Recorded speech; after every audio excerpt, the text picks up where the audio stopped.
Good morning, college football fans, and welcome to 3 and Out College Edition, right here on IE Sports Radio, your direct feed for all that is sports. Ladies and gentlemen, I am joined by my awesome colleague here, the one, the only, Mr. Teran Rodriguez. How's it going this morning, brother? Hey, Larry.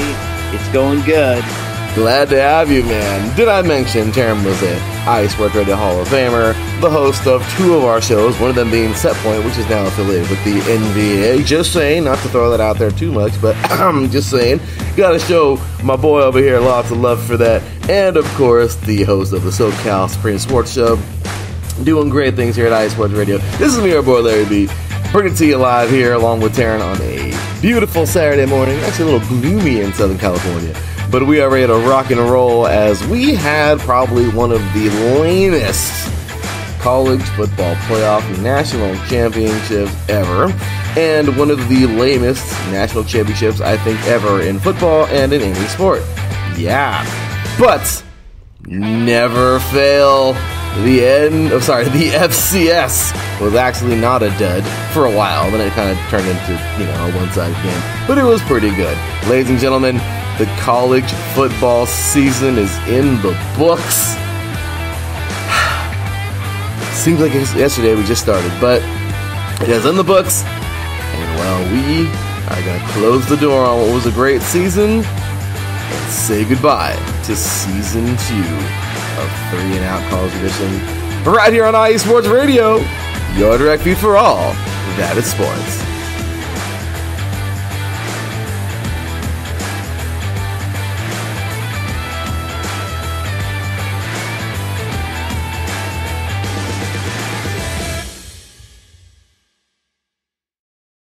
Welcome, college football fans. Well, here we go. It has been a journey, hasn't it? The college football season has officially concluded. Now, of course, we do have one game left, and Teran and I will return for this. During the week, it's going to be kind of hard during the actual week. Fun fact, it's actually my birthday week. Yeah. But the week of January 30th, Monday, January 30th, through Friday, February 3rd, is Senior Bowl practice week, which is a week that Teran and I love because now we get to see some of these players who, of course, got to play some good talent for their school, if you will. And some of these guys now get to come out. I mean, come on, when you get a freaking Division II or Division III guy in this, it's really cool because it's like, wow, this is insane. You know what I mean? Like, we got a guy that didn't get to compete against any of these big schools, and now he's here competing in practice, and practice is where it really shows. practice how you play. So we're really excited for that. That week, of course, Teran and I will be talking about it. We'll have some shows during that week and kind of just, see what we can do during the week. But certainly, though, of course, on that Saturday, February 4th, we will have ourselves a show that morning and try to get one actually in the evening that Saturday if Teran's available, or possibly the next day on Sunday, because of course we want to talk about the performance from a lot of these players from the Senior Bowl. So we love it, and that will officially be, that's like the 2 off-season shows kind of, that will officially be it. And then that's it, guys. After that, we're going to head on in, just strictly NFL, of course. This show will be done until April. And then, of course, 3 and Out is going to be a lot of fun throughout the playoffs. But, of course, that is that. And, we will get back going in August. I think the target date is August 19th this year of 2023, maybe August 12th to preview, I don't know, but we're really excited because, there's going to be a lot more coming. I think Teran and I have a great structure now of what we're doing with the high school and all the other divisions, and we'll just keep on getting better and better. So with that said, once again, welcoming my awesome esteemed colleague, Mr. Teran Rodriguez. Once again, how are you doing today, sir? I am doing good, Larry. Glad to be on with you one last time, and let's ride. Let's ride. Broncos country. Let's ride. I'm just kidding. Let's ride, Teran. So with that one said, man, we definitely have ourselves a good one here today because we are going to recap, like I said, what was probably one of the dullest national championships ever. I mean, seriously, it was just it was a dud. I was disappointed beyond belief. It sucked. It sucked. It really did. But before we get to that, Teran, the FCS National Championship was a good one. It was such a good one for a while. It wasn't a good one the whole way through because, well, I mean, don't get me wrong, it was a good game, but, being close, that is, was definitely out the window, at some point during the game, and it was a good one. This was a freaking football game, and I absolutely loved it. I loved the fact that we had two teams that were so evenly matched, and I was just so excited for this entire,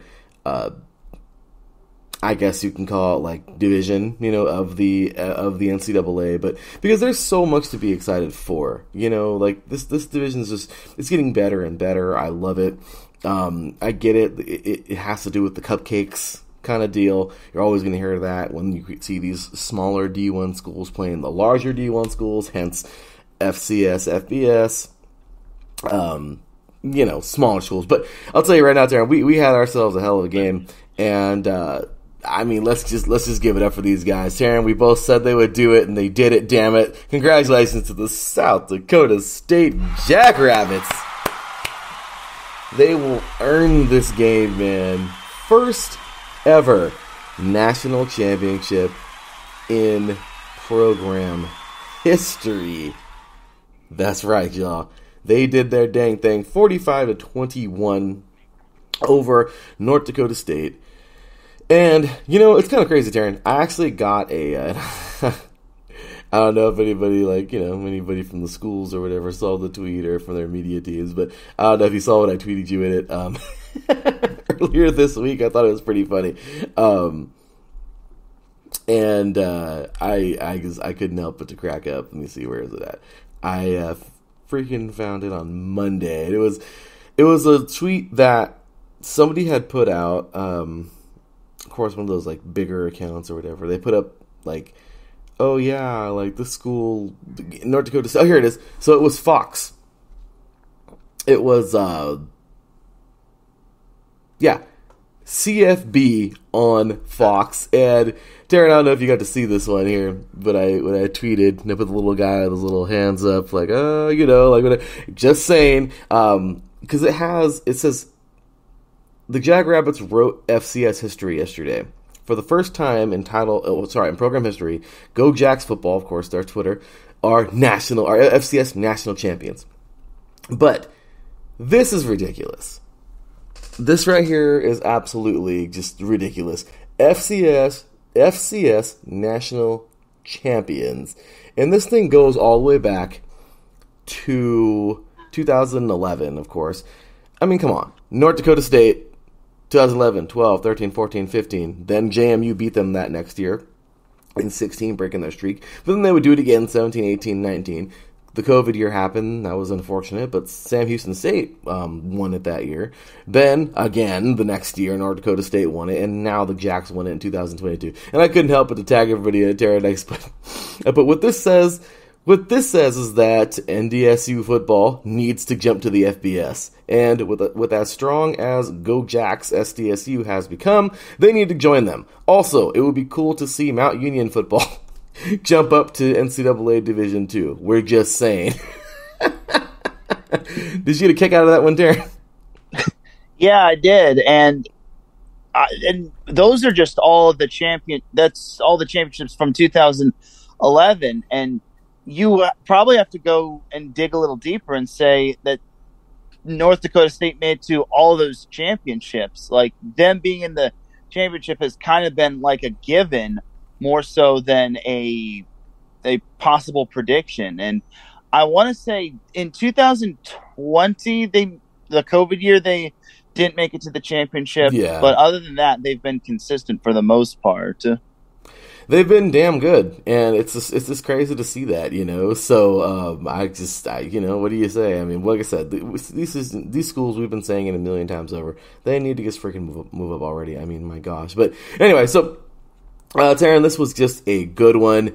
I do have an article right here, of course, from NCAA.com. This is I don't even know who it's written by, but it just says January 8th, 2023 was written, last updated.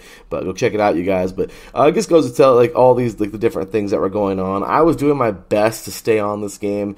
Teran, Adam, and myself actually were on a live call on our family of networks, ISR, USRN, and WSR, during the conclusion of this game. So it was really hard to call an NFL game and watch the ending of this one. It was pretty much over by then, but there's a lot of NFL that day, so I was watching it on my phone. I was watching it, but it was hard. But anyway, I'll go ahead and read just a little bit of this article. If you want to read the rest of it, once again, it's on NCAA.com. Great article. Here it says SDSU crowned 2022. I call it 2023, but whatever. FCS champions defeating North Dakota State. And it says here, number 1, South Dakota State defeated number 3, North Dakota State, 45-21 to win the FCS championship, its first FCS title in Jackrabbit history. So there's a few big points that happened here. It says after the first quarter ended tied 7-7, South Dakota State went on a 21-0 run to pull away from the Bison. In total, the Jackrabbits outscored the Bison 24-7 in the second quarter. From there, South Dakota State went on to score 14 points to defeat its rival in the national championship game to set a new record for FCS title games held in Frisco, Texas. The Jackrabbits were powered by a balanced offense, gaining 283 yards and 3 touchdowns on the ground, while quarterback Mac Gronowski, which played really, really well, passed for 3 touchdowns on 223 yards. One little paragraph here, the last one says, or second one, says, with the win, FCS Coach of the Year John Stiegelmeier, I think that's how you say his name, has won his first title in his 26 seasons at South Dakota State, or as South Dakota State's head coach. Stiegelmeier has also led the Jackrabbits to their first playoff win over North Dakota State and their first 4-game winning streak over the Bison since 1947 to 1950. Yeah, so it's crazy. It says there was a lot of things here going on, but it was an interception in the fourth quarter, 5 minutes to go. SDSU's Deshaun Gales intercepted, got a pick here. Jacks added another one, 45-21 with 8 minutes to go in the fourth quarter. I mean, it's all these really cool little things here that he kind of went over throughout the entire game. But Teran, how about that, man? I mean, we take a look at this game, pretty crazy. I mean, you look at some of the stats. Rushing, South Dakota, we knew rushing was going to be huge. And how you look at that, Teran? South Dakota State, 185. They actually ran the ball pretty well. They held North Dakota State to 52 yards on the ground. I mean, you said it. We both talked about it last week. It's amazing stuff here. But yeah, Teran, I mean, how about this game? Uh-oh, we lose it there, Teran? Think we lost Teran.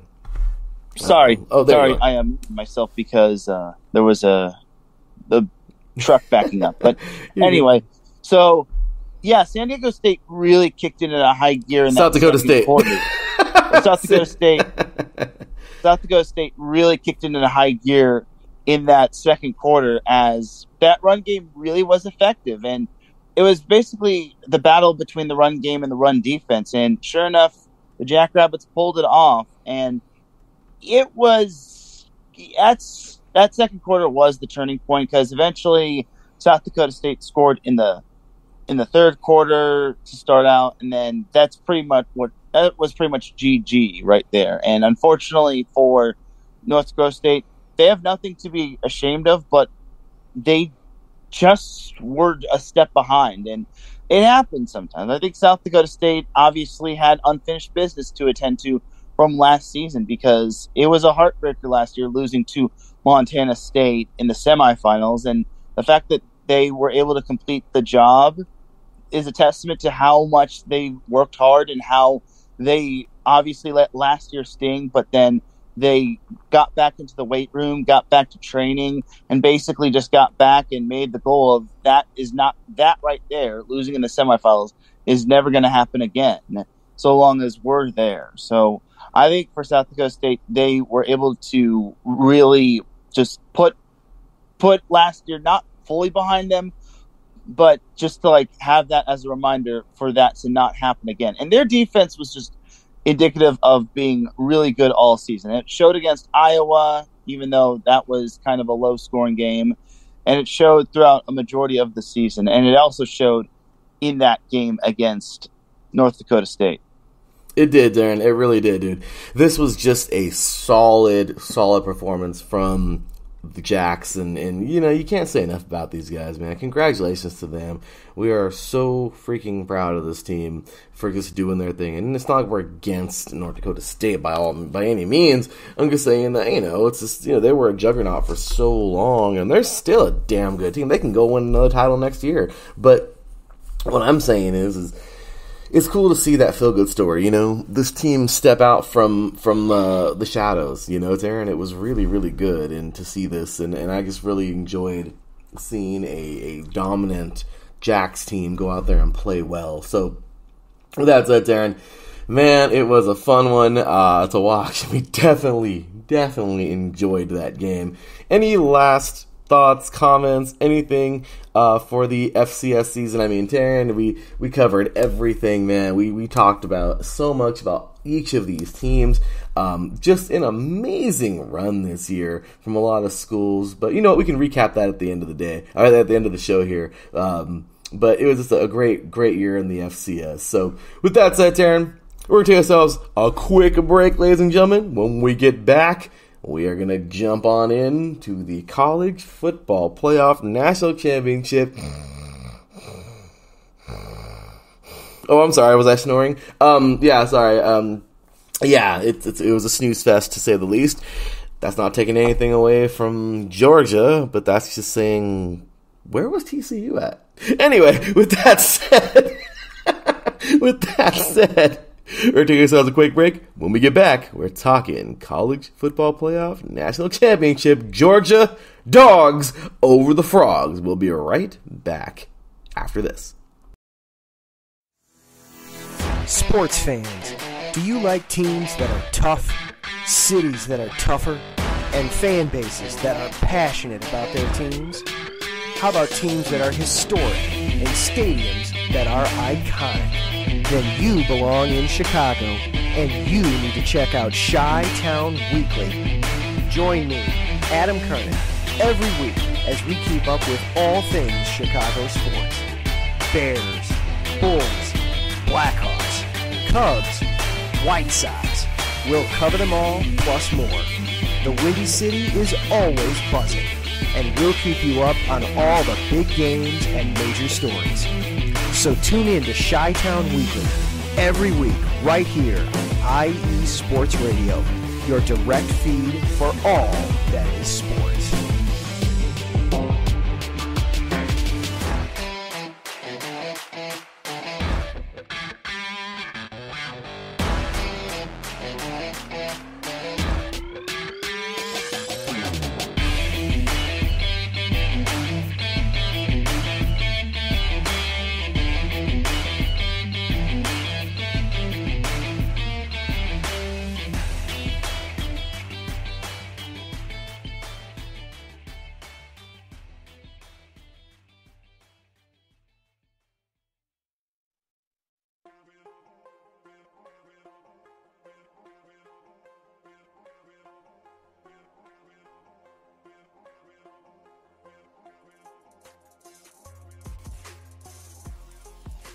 Hello, ladies and sinners. Hello, sports fans around the world.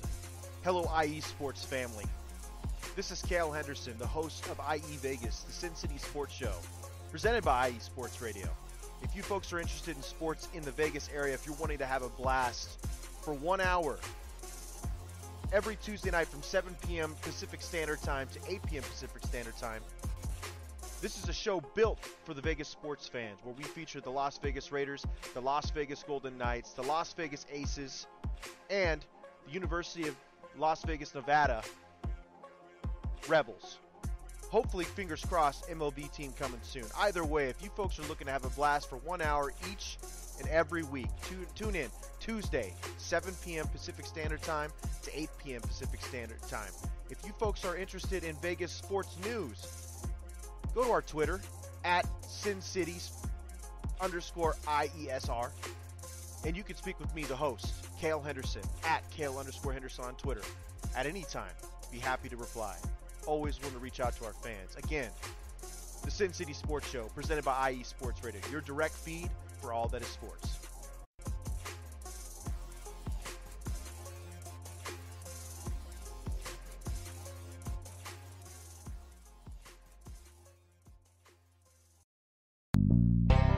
Some say that Indiana is just a flyover state.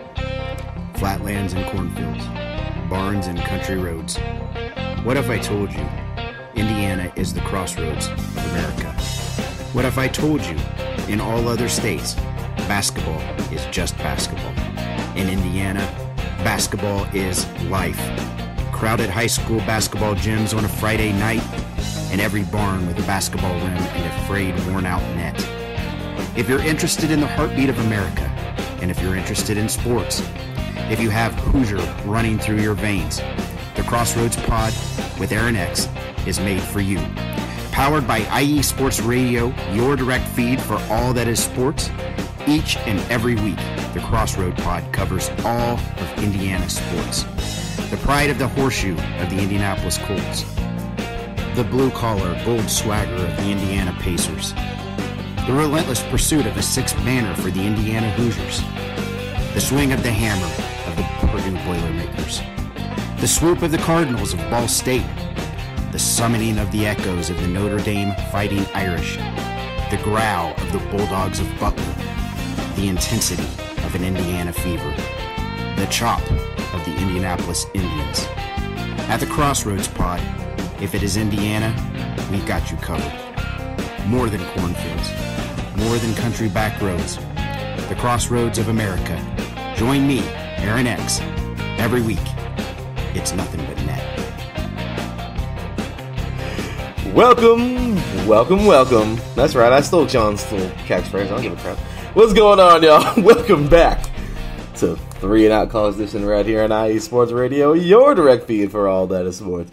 Big ups to our boy Aaron X there, man, doing a great job every single Saturday, man. This guy is just all over it. He is delivering your Indiana sports every Saturday, and my goodness, he does an amazing job at it. Just got off the air a little bit ago, and yeah, just gotta love that show, man. If you are an Indiana sports fan, my gosh, look no further. I mean, that's all there is to it. This guy is amazing. So check him out, show him some love. Always great stuff there with Aaron X every Saturday evening or Saturday morning. Wow.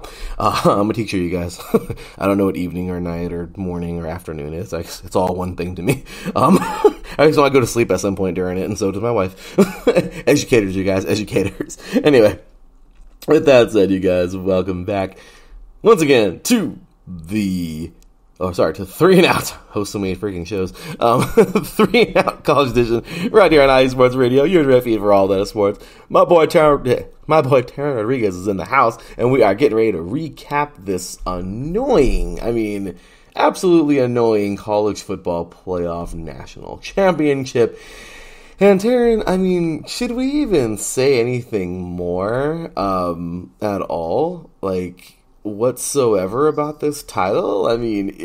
It's okay, let's get the positives out of the way. Let's do that. Let's see. Let's do the good thing here, right?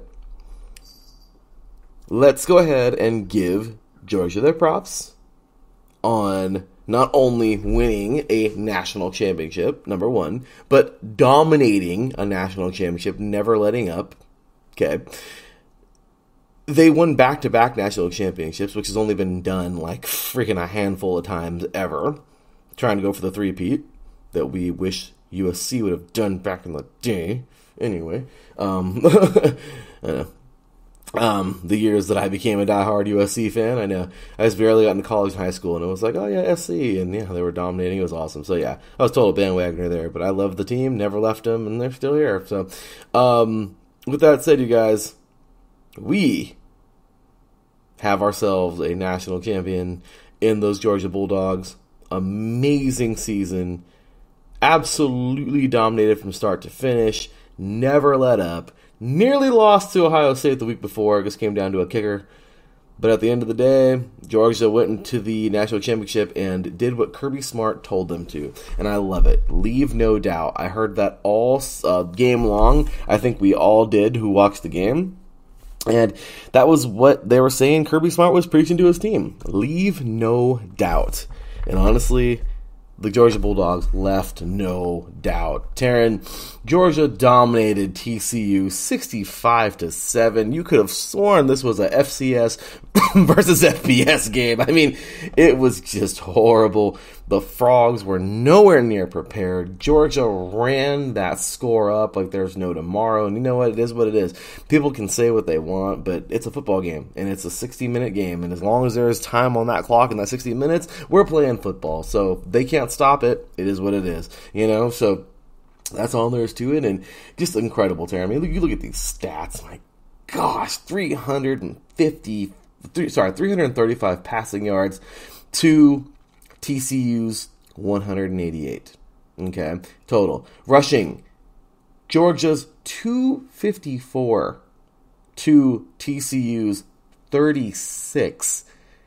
Teran, TCU got less yards on the ground than North Dakota State did. Okay, that's crazy.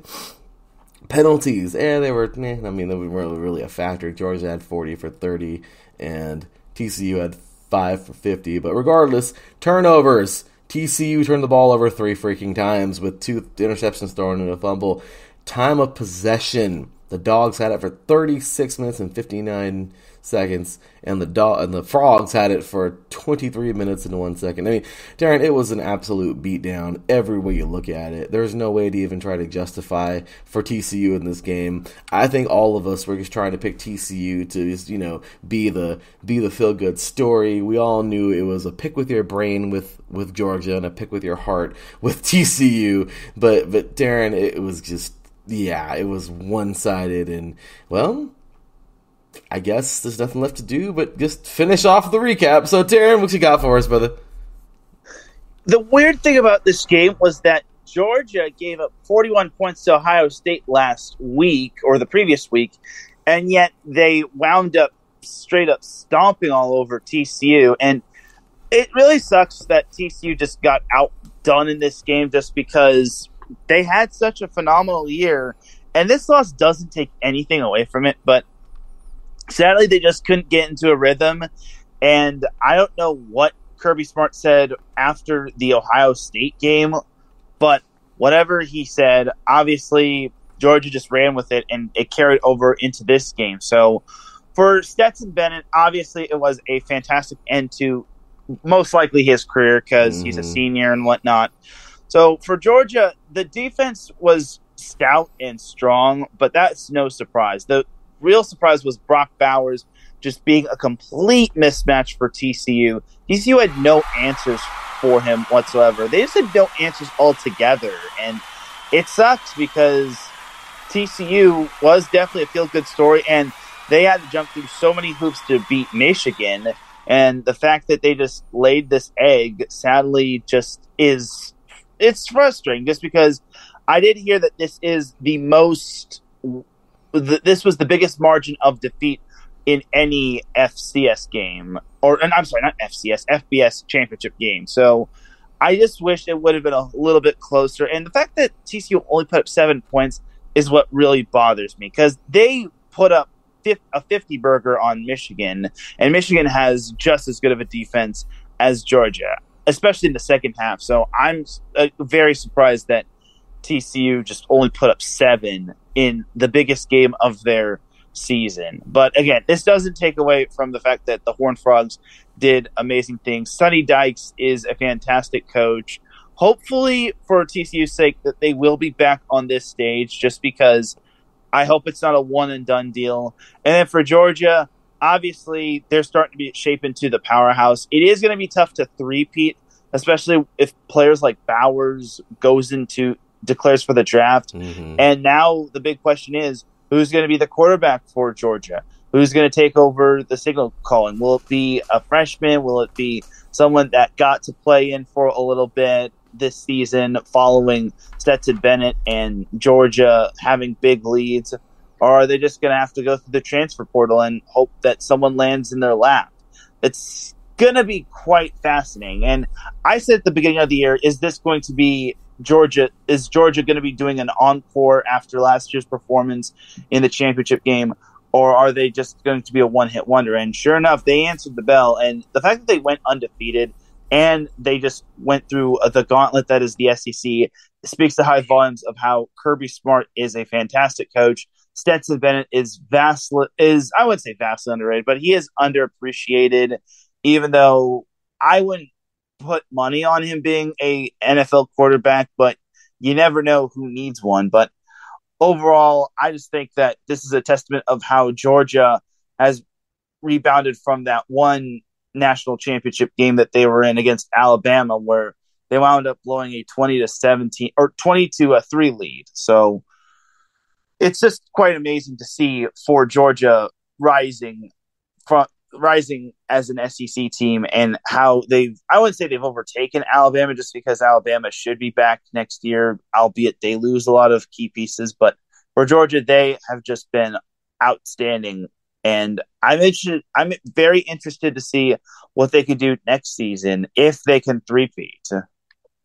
Teran, that's the question I think all of us have, is that mighty three-peat never happened for SC. It didn't happen for, actually, Nick Saban, kind of crazy to think. I mean, it didn't happen for him when they were, like, extremely dominating everybody in those, like, you know, I mean, really since 2009, Alabama was at the prime standard, if you will. And it's crazy. You know, for over a decade, a little bit over a decade, Alabama was just everything. Well, the gold standard, if you will. And now they've taken a little bit step back, but is this going to be challenged by Alabama? Is all the recruits going to now head on over to Georgia? I mean, what is it? You know what I mean? Like, what do we got going on now? I mean, it's just the tide shifted. We'll see. But I do know one thing for sure, and that is Georgia once again just did away with the Frogs in an amazing fashion. I mean, at the end of the first quarter, 17-7. Okay, I guess, you know, it's a little lopsided early on, but it could be fixed. By halftime, it was 38-7. Okay, now we're getting into this terrible territory. And Georgia just poured it on. Well, at the end of the third quarter, 52-7. At the end of the fourth quarter, of course, 65-7. Bennett, 18 for 25, 304 yards. 4 touchdowns. McIntosh, 8 carries for 50 yards. Kind of hard to believe that's all he had on the ground. But Bowers, of course, 7 receptions, 152 yards, and 1 touchdown. I mean, just an amazing performance for this team. And they deserve all the praise. But yeah, where will Stetson Bennett go? Is he an NFL quarterback? Bowers, I mean, where's he going to go? I think we all know he is an NFL receiver somewhere. He can play. The guy's amazing. But, you know, it is what it is. We'll see what goes on with Bennett. We never know. I mean, the guy was a freaking walk-on, and look what happened. So the guy can make things happen, and that's amazing. So we, you know, and of course, nothing to be ashamed of. I mean, TCU kind of, I mean, yeah, for laying a huge egg and not really showing up, it's kind of hard to say that they should be ashamed of at least one thing this year. I mean, but then again, it is what it is. They were just outmatched. But I will say this.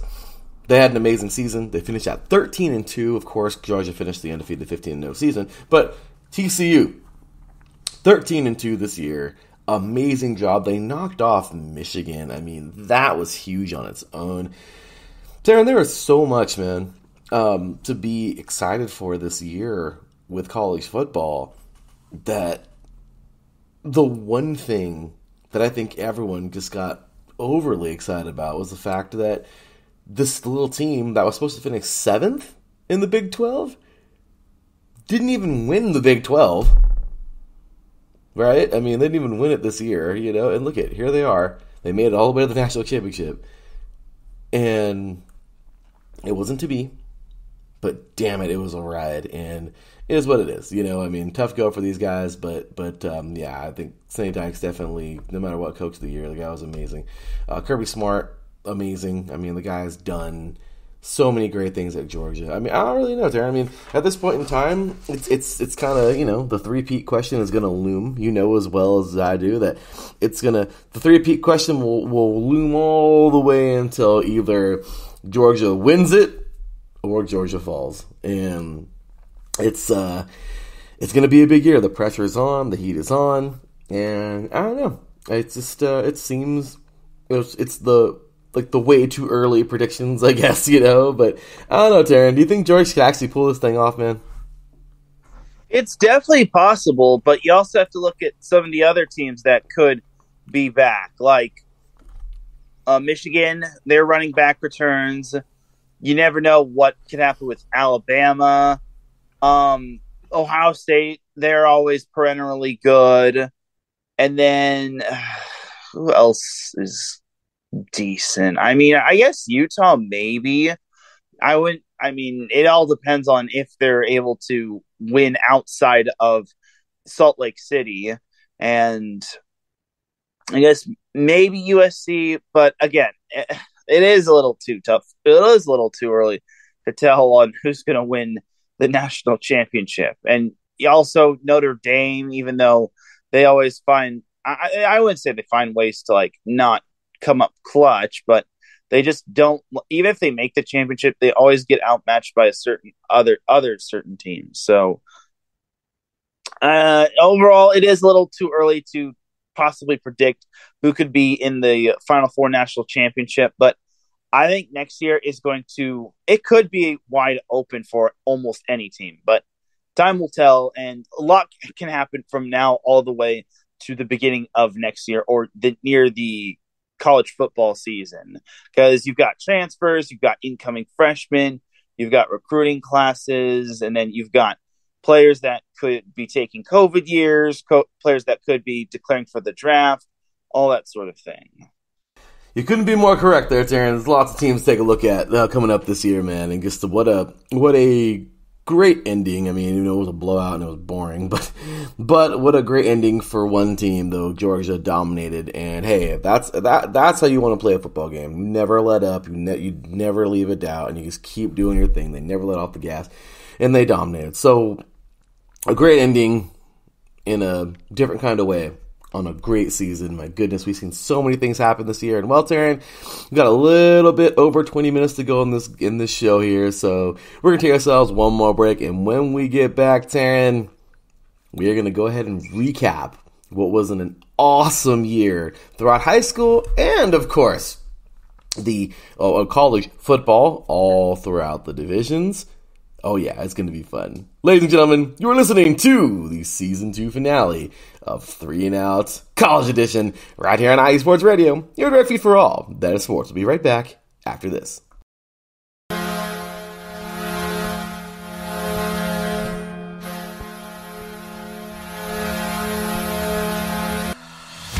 Hockey fans, I'm Adam Kernick. And I'm Zach Puplis. Together, we are the newest version of Hockey Talk on IE Sports Radio, The Neutral Zone. Zone. We love hockey, but we also know it's not everyone's first sport. So we want to make this show as much for new fans as for the diehards. Whether you can name all the Swedes on the 08 Red Wings Stanley Cup team, or if you can't tell if Varlamov is a goalie or the latest trendy vodka, we're here to help. With facts, figures, and outrageous fans, we bring you all the hard-hitting hockey news you can handle, while still keeping it fun and on the rails. Well, mostly. So tune in every week as we go around the hockey world, from college to Canada, the minors and the majors, and everywhere in between. So bring your cellies. And your one-timers. You wicked wristas. And be sure to protect your 5-hole. Catch the Neutral Zone every week on IE Sports Radio, your direct feed for all that is sports. We promise not to pick on the Arizona Coyotes every episode.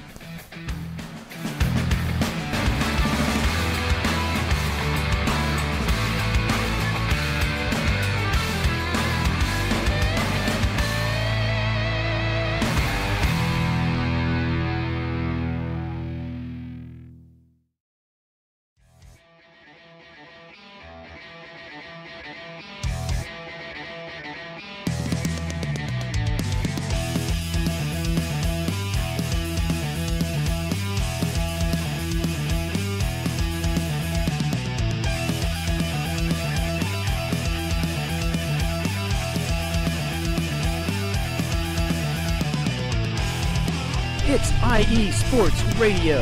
It is your direct feed for all that is sports. It is Philly Sports Talk with Cash and Chris every Tuesday night right here on IE Sports Radio, your direct feed for all that is sports. Philly Sports Talk with Cash and Chris is the most comprehensive view on Philadelphia sports exclusively right here on IE Sports Radio.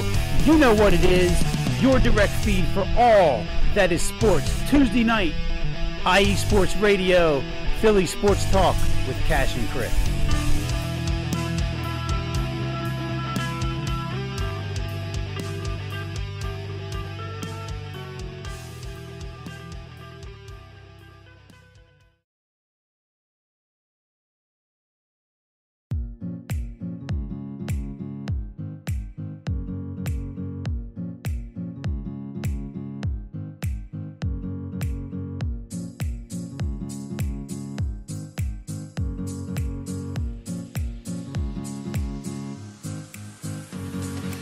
Hey there, sports fans.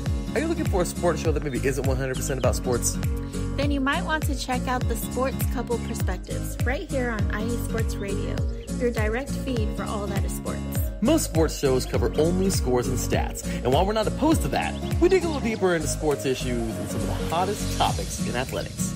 In addition to sports, we take a journey through my neck of the woods, pop culture, with movie reviews of both sports and non-sports films. Speaking of pop culture, make sure to participate in our game nights, where we quiz each other on our specialties, and you, the listeners, can win IE Sports Radio apparel. We always have a great time learning more about each other's worlds, one show at a time. So join us each week on the Sports Couple Perspectives, right here on IE Sports Radio, your direct feed for all that is sports. That is right, ladies and gentlemen, IE Sports Radio, your direct feed for all that is sports. Man, it was great to be back last night. My beautiful wife Cecilia and I were on air. We had a great show. Winning time! That's the real deal, man. We're excited to watch the rest of that. Terrence's probably seen it already, all of it. But, man, we're excited to freaking watch it. And just excited for all the sports coming up here. So join Cecilia and I every Friday evening, 6 p.m. Pacific Time, 9 p.m. Eastern, talking all things sports and her side of the world, pop culture, fun stuff. So, with that said, we are back. That was the last break of this season for Teran and I. And well, here we go. Teran, it's just been a year, hasn't it? It's been a year in high school and college football. I mean, it's been great. And I guess, hey, we got a full season to recap as much as we possibly can in like 15 minutes. So let's do the dang thing, Teran. All right, so first things first, high school football. The final top 10 from Max Prep this last past year, we talked all about it. Chaminade Madonna just playing amazing football this year, 13-1. They actually had their, the bowl game versus Bishop Gorman that ended very lopsided. But they had a great season. Chaminade Madonna out of Florida. North Shore 15-1. This team would end off with a tough loss to Duncanville in a very, very close one for the state championship in Texas. But man, I'll tell you right now, this team just continues to dominate, continues to do great. Sent out so many NFL players from its past. So just a really top school there. St. Francis Academy, a team that started out, I believe, like number 2, I think, Teran. I mean, they were 9-1. They're a freelance school, but they would lose to the IMG Academy 27-16 earlier this year in November. Just a solid team, though, they put together this year. And hey, 9-1. In the freelance division, solid stuff there. Duncanville, of course, perfect 15-0 season. As we talked about already, they would defeat North Shore 28-21. The Texas, I think it's their like open division championship. Not sure, but we learn more as we go, right? So hats off to them. Amazing stuff. St. Thomas Aquinas out of Fort Lauderdale, Florida. Once again, defeating Homestead 38-21 here. I think that was also their state championship. Doing an amazing thing, capping off a awesome season for those guys, 14-0. The IMG Academy, who wasn't even in the top 10 at some points of the season, would finish off, of course, we talked about that great victory over St. Francis Academy, and they finished at 8-1 this year. Then we get into the top 4. Bishop Gorman, absolutely dominating, winning yet another state title. in Nevada this year, and they would defeat Chaminade Madonna, like I said, in the bowl game that they played in December. Modern Day, oh my goodness, the one season when we were really pulling for these guys, unfortunately, because it wasn't to be. St. John Bosco did them in 24-22 this year in the Open Division playoffs in California to knock them off and not give them a national championship this year. They would drop Central out of Miami, just an amazing 14-0 team who did it. They played extremely well. They defeated American Heritage, I believe, in their state championship, 38-31. And this, I believe, public school as well, out of Florida, out of Miami, Florida, just continues to dominate. They were the number 2 team in the land. And then, of course, number 1, St. John Bosco. My goodness, just what a great season for these guys. Defeating Sarah from up north and San Mateo. Not San Mateo. They're from, let me see here. Where were we at, Teran? Where were they at again? They are, Sarah is from, yeah, they are, sorry. San Mateo, Sarah, and just an amazing team they put together this year at St. John Bosco, and 13-1 overall. They finished off with that state championship in the Open Division and a national championship yet again. I mean, this team proved all season long that they were a contender, a true contender. And yeah, congratulations to that team, man, because St. John Bosco really earned everything this past season. My goodness, I mean, a tough victory. They lost in the regular season to Modern Day. Crazy, right? And of course, winning a great game there in the Open Division, just dominating. I mean, they earned it. Awesome job to the Braves. And yeah, I mean, total domination, and they earned every bit of it. I believe, if I'm not mistaken, Teran, that's their second title, right? Yeah. Their second national championship, yes. Yeah, so, I mean, just amazing stuff. Yeah, here it is. I was their second, yes, so that was really cool. I mean, second national championship in program history, first since 2019, and they just really just earned it all season long. So, yeah, Teran, any memories on high school football this year for you? Well, obviously, Modern Day having that amazing run all the way up to the championship where they were just stopped 1 inch short off of a 2-point conversion. But, you know, you got to give props to Jason Negro. Jason Negro actually started out his coaching career at Trabuco Hills, as well as 2 other coaches that I know of. And it's quite amazing that Jason Negro has taken St. John Bosco to the national level. And now all eyes are on Modern Day on who their coach is going to be, because I did get word that they were going to make a decision after the Christmas break. So we'll see what happens. But whoever is taking over for Bruce Rollinson has a lot of shoes to fill. So time will tell to see on who is the head coach and who the possible best one of the bunch is going to be. But one thing is certain, Bosco will not go anywhere for the time being. Like, they had a phenomenal season, and they will continue to do great things. They definitely will, Teran, and I think this year one of the most memorable conversations I think we had was about the privates and the publics. That was such a great conversation we had on air. I don't know, Teran, I don't think it's ever going to go away. I think we're always going to have public and private together, which is going to always, almost certainly, cause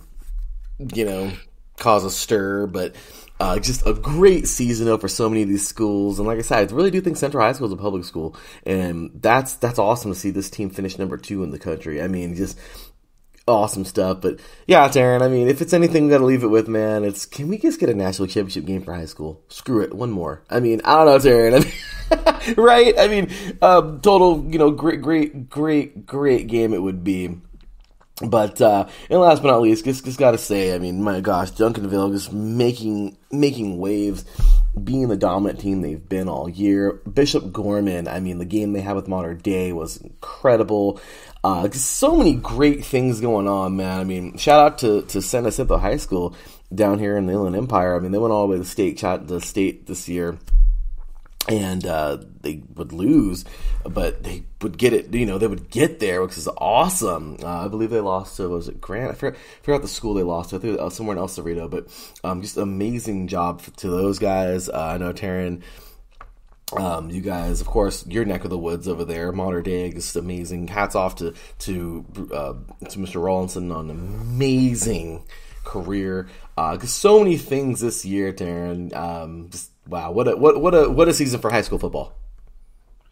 Yeah, indeed, and it's gonna be rather weird not seeing Bruce Rawlinson, and we've already got coaching vacancies filled at Servite and J. Sarah, which is kind of little brother to Bosco and Mater Dei. I think the former Azusa Pacific football coach is now heading over to J. Sarah, which I can't confirm. I don't know I kind of forgot his name, but I do know that the former Azusa Pacific football coach is now at J. Sarah. And then Servite hired basically an alum to be their head coach. Again, I'm blanking on the name, but Servite has that coaching position filled after Troy Thomas stepped down. So overall, it was a eventful high school football season, and I'm really looking forward to next season. And these are the college football players of tomorrow, which is why we cover them. Absolutely, man. What a great season. Teran, the 3C2A, something I just want to forget this past year. I think you know why. But hey, hats off, man. So once again, congratulations to the St. John Bosco Braves earning their title this year. It's a wonderful job to them. So we'll send them off with an applause and close the door on the high school season. I mean, we already did that, but, just a little recap here. In the 3C2A, Riverside looked like they were the team all year, man. They looked amazing, and unfortunately, they ran into, as you would say, Teran, a buzzsaw. And yeah, San Mateo, RCC beat San Mateo a couple years back to win their first national championship since 1989, second overall. And they met again a few years later, and it wasn't to be, as this was almost as humiliating as, well, actually it's on the same exact, in my opinion, the same exact level as TCU and Georgia, because RCC was absolutely just destroyed, 55-0. San Mateo winning their first ever national championship, Teran. Congratulations to these guys. They did an amazing job, and they just dominated RCC on every front. Bummer, but same exact time, it was just one of those seasons, I guess. I don't know, you didn't really know what was going to happen, but yeah, I guess crazy stuff there.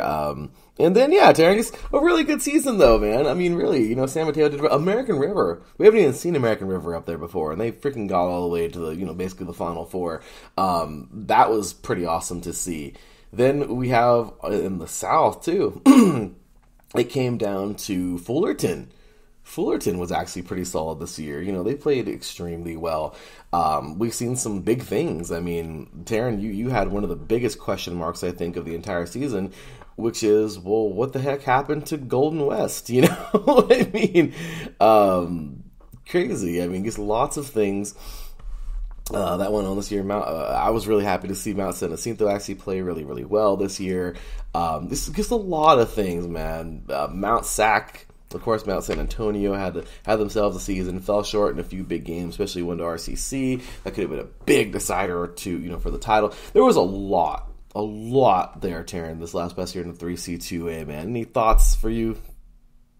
Yeah, and what you were getting at is that there were three certain conferences selected to meeting the certain criteria of being in the Final Four.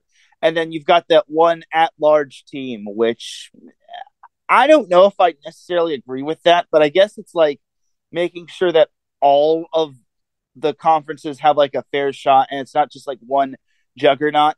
My big question is for the 3C2A is, are they going to rearrange the conferences? Are they going to like put like RCC, Mount Sac, Golden West, Fullerton, all in the same conference, or are they just going to leave it as is? And you got to also look at the other schools that struggled in certain conferences and conferences that were just dominated by one team. Are they going to move up? Because again, the 3C2A kind of had this whole playoff or league or conference equity on making sure that there's not like one dominant team in a certain conference. I don't know if they're going to like rearrange everything for the up and coming season, but it's just something you possibly got to keep an eye on for.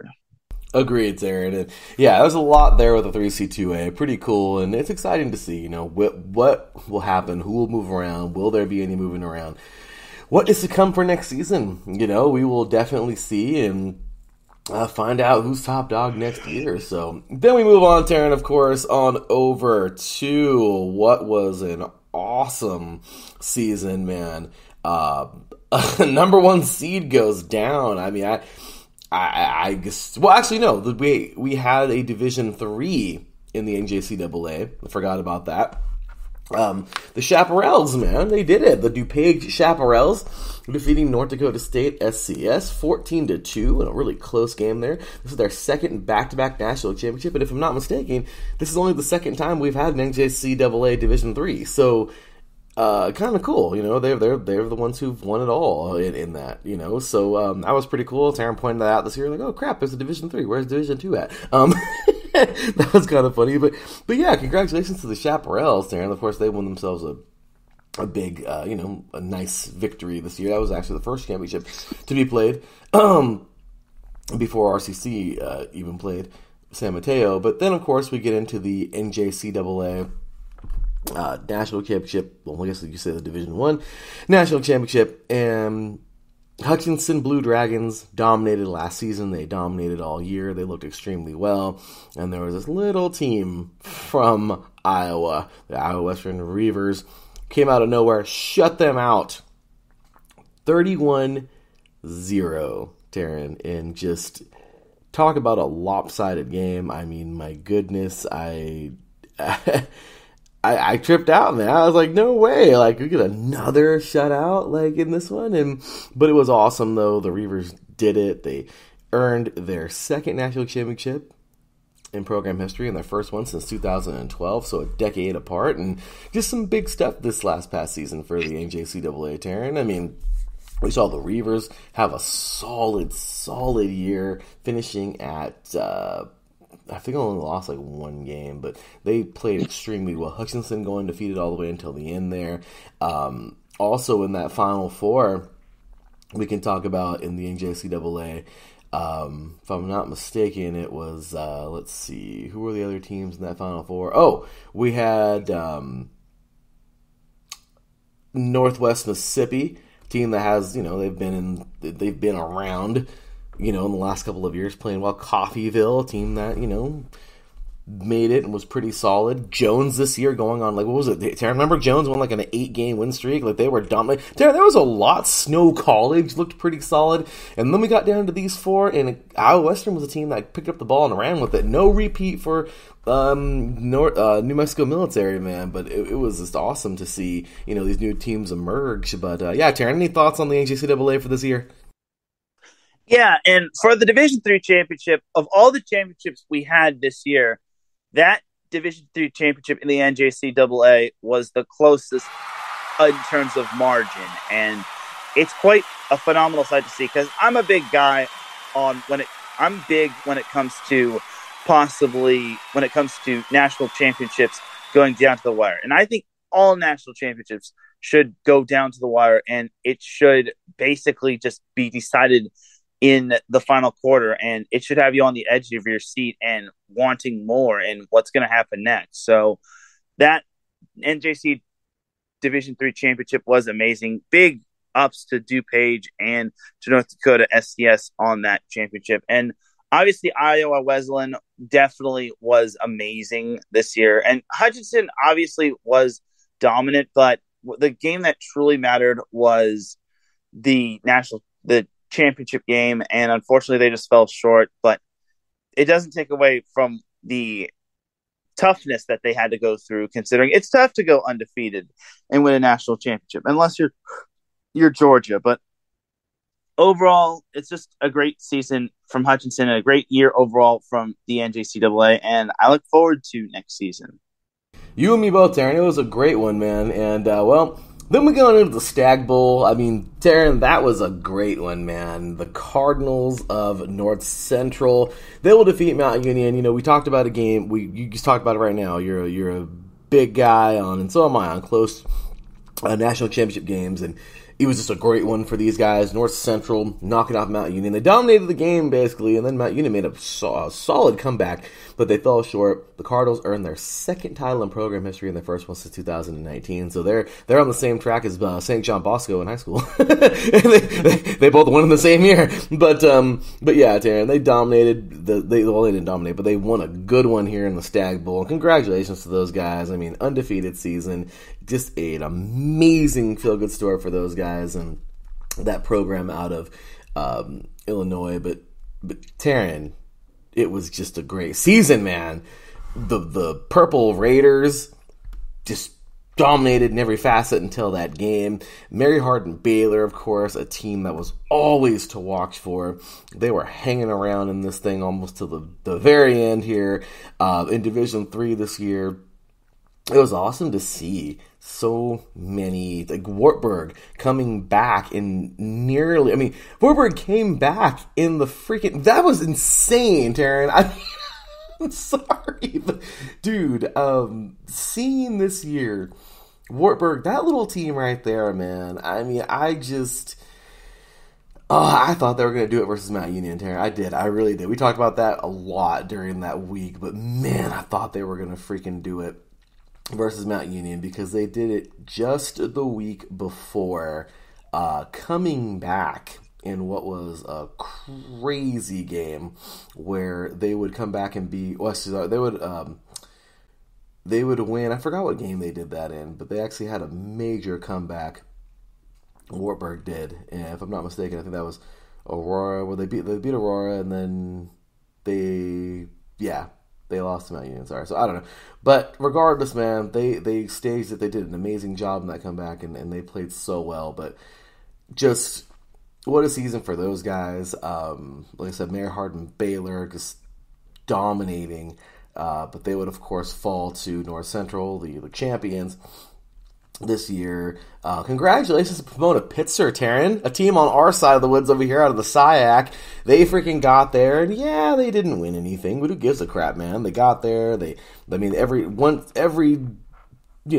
year somebody from the SIAC goes. I don't think anybody's gone past the first round in a long time, if not like ever, I don't know, but gave Linfield a good battle, and Linfield went on to give Bethel a good battle, then Bethel went on to give Mary Hardin Baylor a good battle.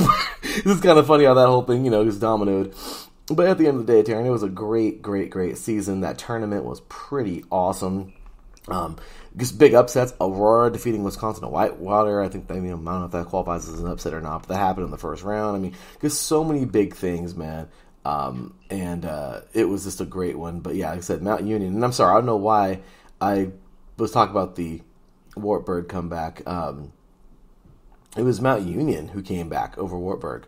Wartburg had them beat, Teran, and Mount Union had to come back and win that thing, and at home, and they did it. I mean, it's amazing. You know what I mean? It's crazy stuff this from this last past season. But anyway, that's enough of me talking for Division III. But Teran, what about your memories from Division III this year? Yeah, and that national championship game that you were talking about, it was a great game, and gotta give credit to Mount Union. They nearly came back, but unfortunately, it just wasn't meant to be, as North Central, they really rose to the occasion. And the thing about them was that they got off to an early, fast start, and they knew that if they got off to an early lead and they grew that lead, Mount Union would have a tough time coming back from that. And thankfully for North Central, what was it? I think it was a 21-0 lead at halftime. It was definitely enough, just because I've seen teams come back from 21 points down, but it's just incredibly tough to do so at halftime. So thankfully for North Central, they could thank their lucky stars that Mount Union didn't really have that clutch gene. But for North Central, they deserve a lot of credit on their win. It was a great game overall, and Mount Union will be back. I'm certain of it. Yeah, I agree. Mount Union is going to continue to stick around. I mean, Teran, they've been here for 30 years now. Since 1993, this team has just been getting it, and in Division III, and they've been, it was their first national championship. I think they won it that year, but either they won it or they were in it. They were in it no matter what, and they continue to dominate. Like I said, I really think they should move up to Division II, maybe take North Central with them. But I don't know, man. They're just a solid team. But then, of course, we head on over to the NAIA, Teran, and this was just great, dude. The NAIA was amazing. Our very own Cale Henderson's little cousin is on this team. Pretty cool. I mean, he told us that on the air that one day when he joined us for the reveal of the college football playoff. Oh, we did it on that Sunday. That was awesome. But, Teran, the Raiders, man. I don't know if they're the Red Raiders. Oh, yeah, they are the Red Raiders of Northwestern, defeating Kaiser 35-25. They will earn their first ever national championship in program history in the NAIA. Teran, we talked about the NAIA just being so unpredictable. It's a great division in college football that needs to be covered so much more. Big ups as always, man. This dude over here, I gotta always give him his props. We had him on the show a while back, Teran, a few years ago, if you remember. And he is at NAIAF ball. But yeah, this guy is incredible. He covers so much of the NAIA, and he covers like basically everything. I mean, the guy is amazing. I forgot his name, but he's super cool. And Teran, I mean, dude, this is amazing, man. Seeing how well this team has played this year. And Kaiser, we can't forget about the feel-good story of Kaiser, Teran. I mean, like I said, they faced 3 Iowa schools this year, and it's amazing. They would, in the playoffs, they would defeat Grand Valley. Well, first, they would defeat Morningside, the defending champions, on the road in Iowa. Then they would defeat Grandview again in Iowa on the road. This little team from Florida, man, the Seahawks, they fought so hard. And then the national championship, they would play another Iowa school, but unfortunately this time they would fall short, 35-25.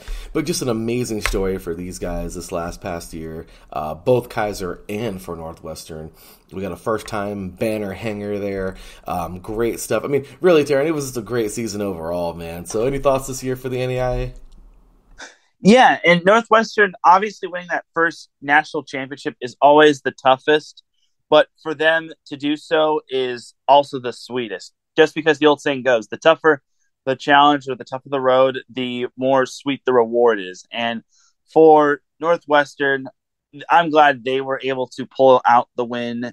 And nothing against Kaiser, but I just think Northwestern, it was just a perfect storm for them. And now they basically have made history. And all those players that were on that team, including Cale's little cousin, they're all going to tell their kids or their grandkids saying, I was a national champion and the first ever national champion at Northwestern. We're not talking about the Northwestern in Illinois.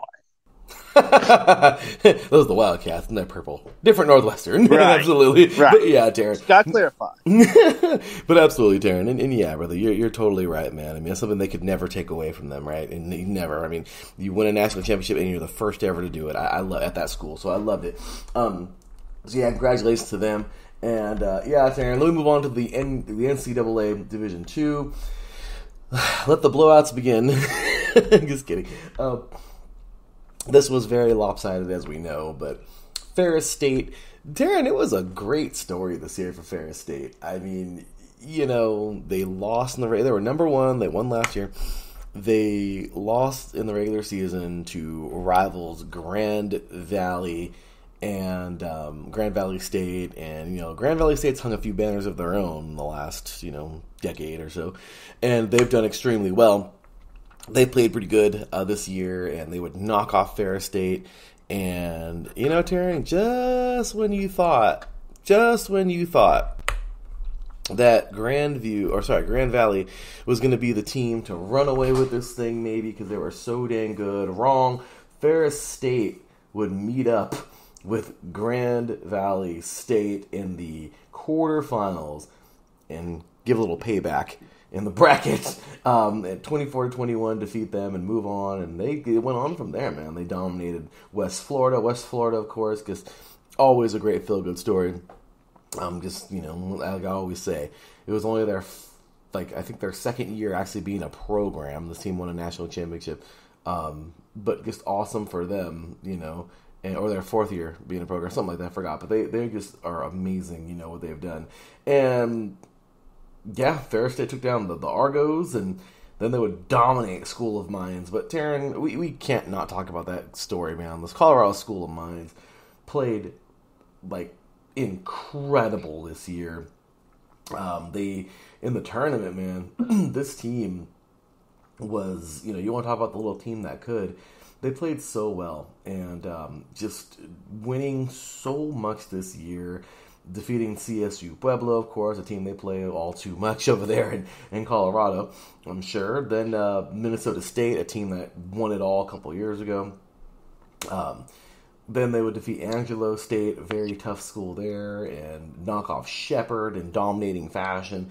Teran, we were just picking them for the feel good, right? We were like, man, we're picking them because we want them to win, and wasn't to be, Teran. But I'll tell you right now, this team, this Ferris State Bulldogs team, looked incredible.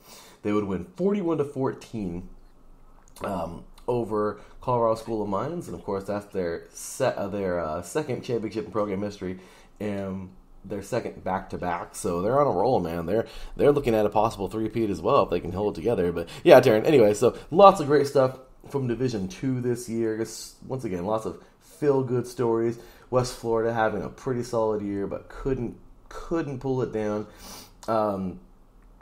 Indiana, man, out of Indiana University, IUP. Man, they played so well, and they were upset in their bracket. Slippery Rock played extremely well this year. Just lots and lots of great stories coming out that we talked about this year, Teran. But how about you, man? Any awesome stuff or any? One more. This one, Wingate defeating number 4 Virginia Union was pretty big. That was a major upset, 32-7 in the first round of the division, and then they went on. Wingate also defeated number 1 Benedict, which is crazy, right? 23-6. And then Wingate would be dominated by West Florida, 45-14. But it's amazing for Wingate there. I mean, makes you think, are they going to have a lot of guys returning next year? Can they do that again? Can they actually make a better run next year? I mean, I don't know. Just all kinds of cool stories. But how about you, Teran? Anything for Division II this year? Yeah, one thing is certain. I think Ferris State is back for the most part. But Colorado School of Mines, I gotta give them credit. To make it all the way to the national championship is tough stuff. Obviously, it didn't go the way they wanted to, but in order to beat Ferris State, you have to pretty much play perfect football, or near perfect football, which unfortunately they didn't do. But it doesn't take away of the outstanding season that they had.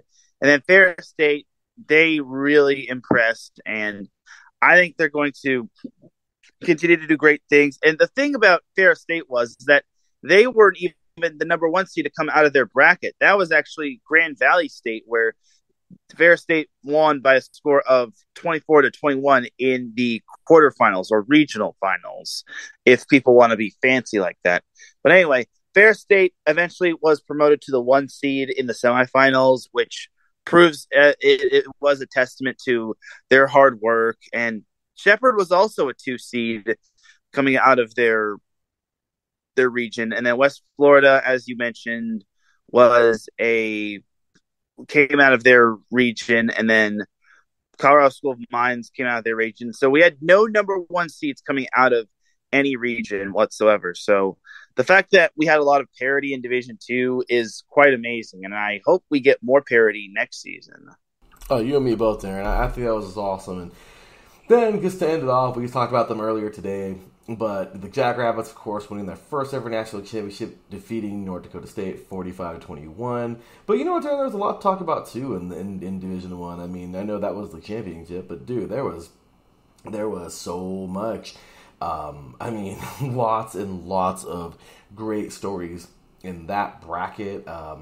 We talked about, the Blue Hens, actually. That was pretty cool from Delaware, winning their first game against St. Francis out of Pennsylvania. They would go on to be defeated by the overall champion, South Dakota State. But, yeah, I mean, once again, just more little feel-good stories. You see Weber State play pretty solid, and Gardner-Webb. Montana State last year, they were runner-up, dominated by North Dakota State. This year, they did everything they possibly could. This time they would face the other. Kind of crazy to think Montana, man. Montana State needs to hold their head high, dude. Last year, they lost to North Dakota State in the national championship. Now, they lost in the semifinal this past year to the team that went on to win the national championship which is South Dakota State. Will it be their year next year? Will Montana State actually do it? Will they be the ones to knock off South Dakota State? Will they knock off North Dakota State? Who will they knock off in the bracket? Will they actually get that far again? Once again, gets lots of returners there. Hopefully, we'll see lots of returners. But the Grizzlies, Montana this year, man, they actually played pretty darn good. They got to the second round and they lost to North Dakota State, but that'd be a fun national championship. We had a North Dakota South Dakota rivalry. Next year, can we get a Montana State if North Dakota State and South Dakota State are somehow defeated? In the bracket. I mean, there's so many cool stories that could possibly happen with all these great players. Sacramento State actually making a pretty good run as the number 2 seed this year, and then they would lose to a team I thought was amazing, Incarnate Word. Just dominating this year, man. They were the number 7 seed, and they went all the way to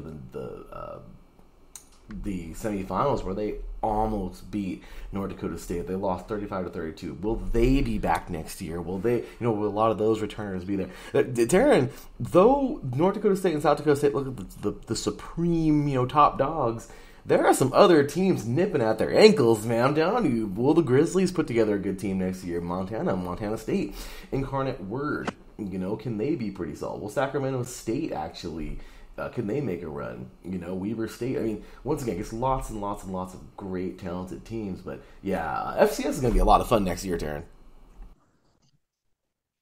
Yeah, and for Incarnate Word and Sacramento State, you mentioned them both.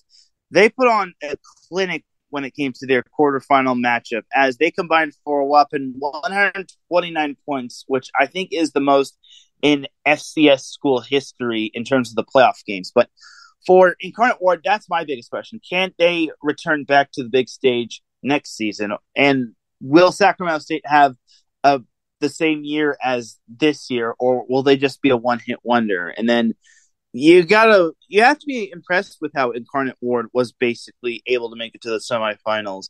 That's because they are the only non-top 4 seed to make it all the way to the semis. And I think it's quite amazing that they just made it that far, and they nearly took down the reigning champion, but unfortunately they just fell short.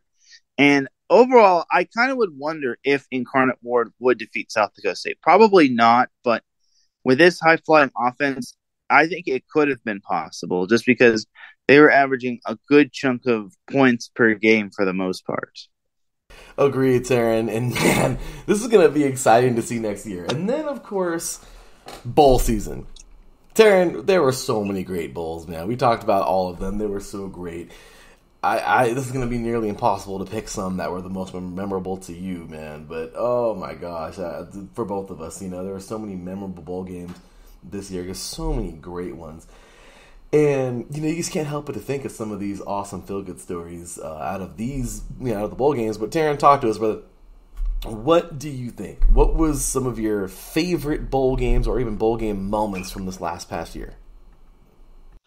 Well, I've got a lot to choose from. I mean, Tulane, even though they beat USC, I thought they were impressive just because you have to love the turnaround that they had. They were the best feel-good story. They went from 2-10 to 12-2, which is the biggest improvement for any FBS program. And in addition to that, they managed to win a bowl game, or any college game, with 5 minutes to go, down 15 or more. And only one other team had done that prior to that. But for Tulane to make that history, it's quite amazing for them to do that. Pitt also was kind of a pleasant surprise, as Nick Patty was able to lead them down the field. And keep in mind, Pitt did not have Keaton Slovis, the former USC quarterback, who I guess opted out. And then we had a bunch of other really good bowl games as well. It was just a phenomenal bowl season, and I'm excited for college football next year. But something I think college football for this year, if not last year, is going to be remembered for, and I think all of football will be remembered for, is NIL, and how NIL is basically just changing the look of all things college football, just because that's going to help all these college football players like score deals with one another or with other things, and they're going to get paid to play. Whereas that's not going to be an issue like it was back in the old day. Like, take for example, NIL has been a benefit for most athletes, such as Oklahoma quarterback, and this is his actual name, General Booty, as he actually has NIL deal, as he has his own cream called the General's Crimson Cream. I am not kidding you. And a portion of that actually goes to the Wounded Warrior Project. So it's NIL deals like that. And then I think Stetson Bennett also had a NIL deal with either Chick-fil-A or Raising Cane's. But either way, NIL really changed the aspect and look of all things college football. And I think that's going to really change the game going forward, just because these players aren't just going to be going out onto the field for their school. I mean, that's awesome and all, but the fact that they will have NIL deal with, which is basically name, image, and likeliness, is really going to be quite something. And I hope that it gets used in the correct way, and heaven knows what's going to happen going forward with NIL. Like, that is going to be the biggest hot topic going forward in terms of NIL. And I'm glad the NCAA kind of gave him the green light on that. I agree, Teran. The NIL is doing some positive things, and, it's good. We need the name, image, likeness. We need that to be... They need to benefit. They need to profit from their name, image, and likeness. So I agree. That's a big thing, and we'll see. The transfer portal, is it destroying college football? Is it making it better? I don't know. It's all these little things. But yeah, Teran, some bowl games also for me, man. I just wanted to point out just amazing year for Fresno State. Great job of winning a bowl game this year as well. The Jimmy Kimmel LA Bowl presented by Stifle, I believe. BYU and SMU in the New Mexico Bowl was amazing. BYU just squeaking that one out. Also, Boise State over North Texas in the Frisco Bowl presented by ServPro was another incredible game. Toledo winning a big game over Liberty, 21-19 in the roofclaim.com Boca-Raton Bowl. Teran, there were so many good games in bowl season this year. One of the craziest, tougher ones, but it was still a good bowl game. Mid-Tennessee State on Christmas Eve over San Diego State, 25-23 in the Easy Post Hawaii Bowl. That was just another great game there. Buffalo, by the skin of their teeth, getting in this year and winning the Camilla Bowl over Georgia Southern, 23-21. Just so many good games this year. We had a freaking bowl game going to 3 overtimes in the AutoZone Liberty Bowl, Kansas and Arkansas. Just a great game there, 55-53. Arkansas will win that one. A Pac-12 game here. Oregon defeating North Carolina, number 15 Oregon, 28-27 in the San Diego County Credit Union Bowl. I guess, once again, Darren, there's so many of these dang games that were just so good this year, upsets alike, and just major games. Of course, we could talk about, Tulane, just having the biggest turnaround season, of course, Darren, you covered that, but just awesome stuff there. Tennessee, will they be back next year? UCLA, what do they got brewing? Will they be a solid team coming up next year? Notre Dame, They had the weirdest season ever, winning big games, losing big games. Where's USC going to be next year? What are they? It's their last year in the Pac-12 before they head to the Big Ten. Just so many things. Maryland, feel-good story, winning the Duke's Mayo Bowl, 16-12, 20, over number 23 NC State. So many big games, and of course, closing the door on it all. Also, I got to mention number 11 Penn State over number 8 Utah was such a great game, right, Teran? Oh, it was such a good one. But 35-21, Penn State finally wins a Rose Bowl. That was going to be something I was going to mention. Yeah. No, go ahead, Teran. Please elaborate. Yeah, Penn State winning the Rose Bowl, it was basically... this is going to sound like a cheesy little comparison, but Penn State winning the Rose Bowl kind of reminds me of Ash Ketchum finally winning the Pokemon League when it comes to winning a Rose Bowl finally. Yes, and that was kind of the best comparison, just because Penn State came close in terms of winning the Rose Bowl, but they fell short. And then everyone, I think, did pick. I think everyone picked Utah to win the Rose Bowl this year. So the fact that Penn State managed to basically put on a defensive clinic in that second half, and Sean Clifford, he was facing a giant in Cam Rising, but he was able to rise to the occasion. So, yeah, Penn State really just earned that Rose Bowl victory. But I kind of compare it to basically Ash Ketchum winning the Pokemon League finally. Yeah. Teran, that was a great one, man. Because great comparison there. And yeah, well, I'll tell you right now, Teran, it was a great season, man. And of course, we ended it all with Georgia winning the national championship, the college football playoff national championship, 65-7 over TCU.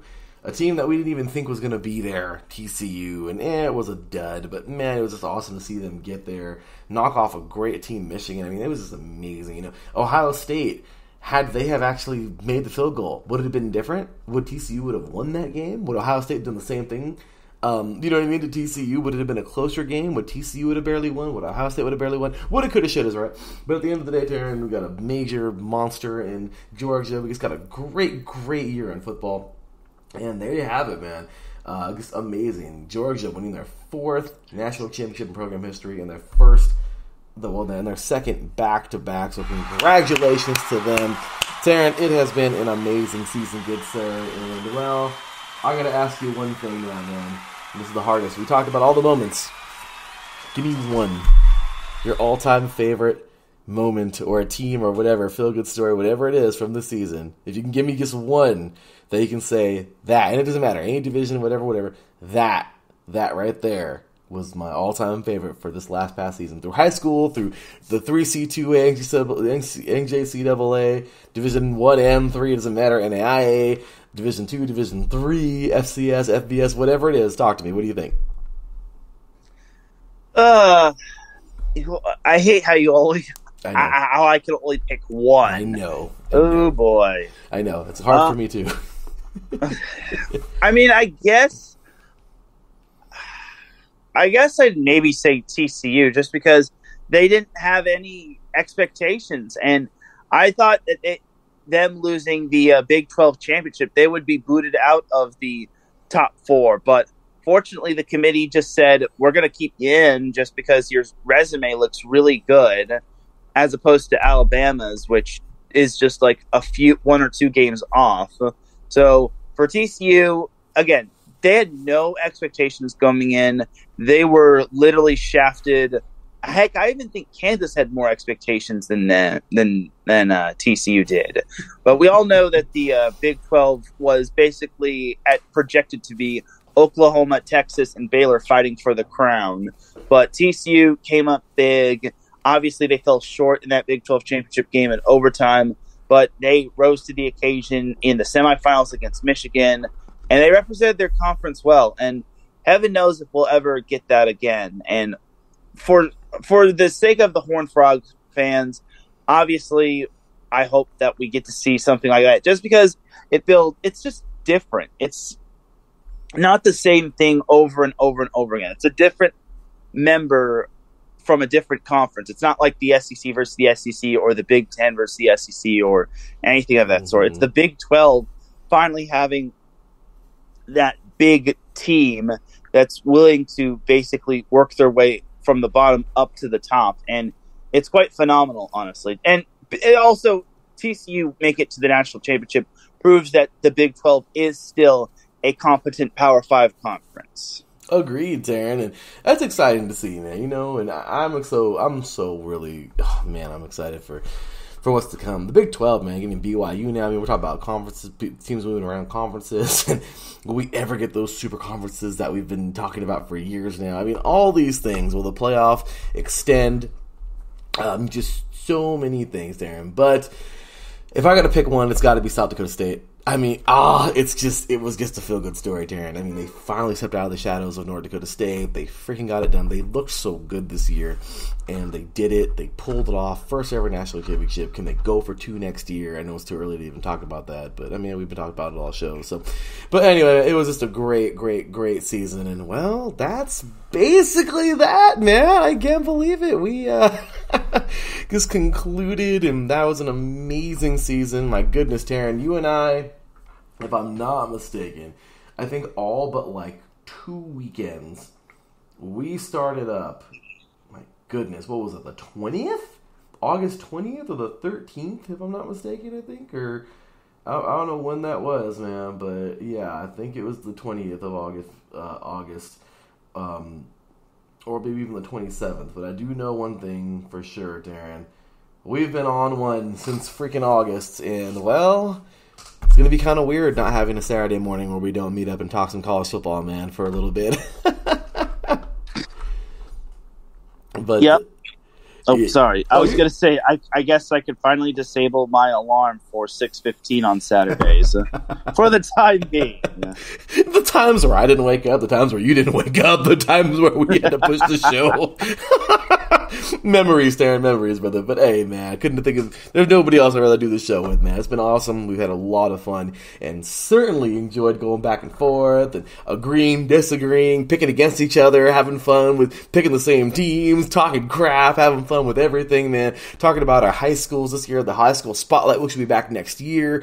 We're just so excited, man. We're so excited to bring in all these great, facets of high school and college football, man. And it's just, it's been a great ride, and I know I've only said season 2, but the reason why we call it that is because it's like the actual real season. Teran and I have been like weird with this show. Like we've had it, then we have it, then we had it. But yeah, so next year, season 3 for sure.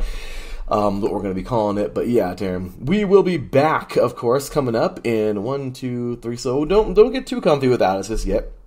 We'll be back on the 4th and probably the 5th, those 2 days, the pre and post for Senior Bowl week, and then that's it. Of course, a couple notable things to watch out for. I know it's just the Senior Bowl, you guys. Before we're out here, we want to mention they are considered the All-Star games. January 28th, we have the NFLPA Collegiate Bowl. That is going to be on, great. My ESPN Sports Center app just wanted to be crazy there, but okay. That's going to be on Saturday, January 28th at 3 p.m. Pacific Standard Time, 6 p.m. Eastern. Then on Tuesday, the East-West Shrine game. That's at 5:30 p.m. Pacific Time, 8:30 p.m. Eastern. And that will be on Thursday, the February 2nd. Then on Saturday, February 4th, we have the Senior Bowl, if you will. The Reese's Senior Bowl. That's at 11:30 a.m. Pacific Time, 2:30 p.m. Eastern. And yeah, it's the game we'll be talking about, Teran. And then, of course, Team Gaither versus Team Robinson. Pretty cool, actually. The HBCU Legacy Bowl. And that's going to be... that's pretty cool, Teran. Maybe we should. I didn't even know that. We should cover that, too. Of course we should. I mean, yeah, but that's February 25th.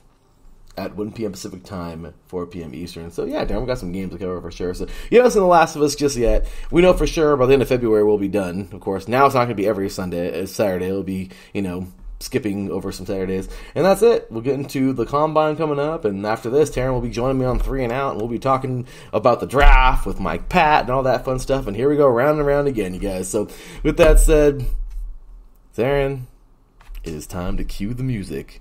Because we're out of here, good sir. My goodness, it was a good one, an hour and a half. It's funny, every time we jump on here, I always tell Teran, yeah, I think we're good for an hour. And, well. Be up at 30 minutes. Yeah, every time. But with that said, my brother, Mr. Teran, man, where can all these diehards find you, brother? You can find me on Twitter at Teran Rodriguez 1. That's Teran, then Rodriguez, then the number 1. And you can follow me, your boy Larry B, at the IECE_LB53 on Twitter. Follow the show at 3 and Out, all spelled out. IECE, all together in one word. Check out IE Sports Radio on every social media you can think of. We do our best. At IE Sports Radio. Check out our website, IESportsRadio.com. Big shout out to our Patreons, of course. The Sparsons, we have Mr. Marcus Most Great, Barry Apparel, and Anonymous. We appreciate you guys. Want to support us. We appreciate you all, and thank you so much. So many great things going on here at IE Sports Radio. We just keep rolling on. We thank you all so very much for being a part of this. As always, a big shout out to the man above our Lord and Savior Jesus Christ. For without him, nothing is possible. And without all of you guys out there, IE Sports Radio is not possible. We thank you so much for listening, showing us some love. And that is going to do it. Teran, any last comments before we're out of here for the season? No, not anything in particular. Just this. Stay dry today. It's gonna rain. Well, in Southern California, that is. But yeah. Stay dry. So, with that said, you guys, stay safe, take care. We will see you guys in a few weeks to talk about some of these all-star games. And, well, it's been a fun one. Great season. Great stuff. Teran, great stuff to you listeners out there. We thank you all so very much. And that is going to do it, ladies and gentlemen. You know what time it is. For Teran Rodriguez, for me, your boy Larry B, this has been Season 2. We're out College Edition right here on IE Sports Radio. Your direct feed for all. That is sports. We will see y'all next season. Until then, take care. And as always, God bless.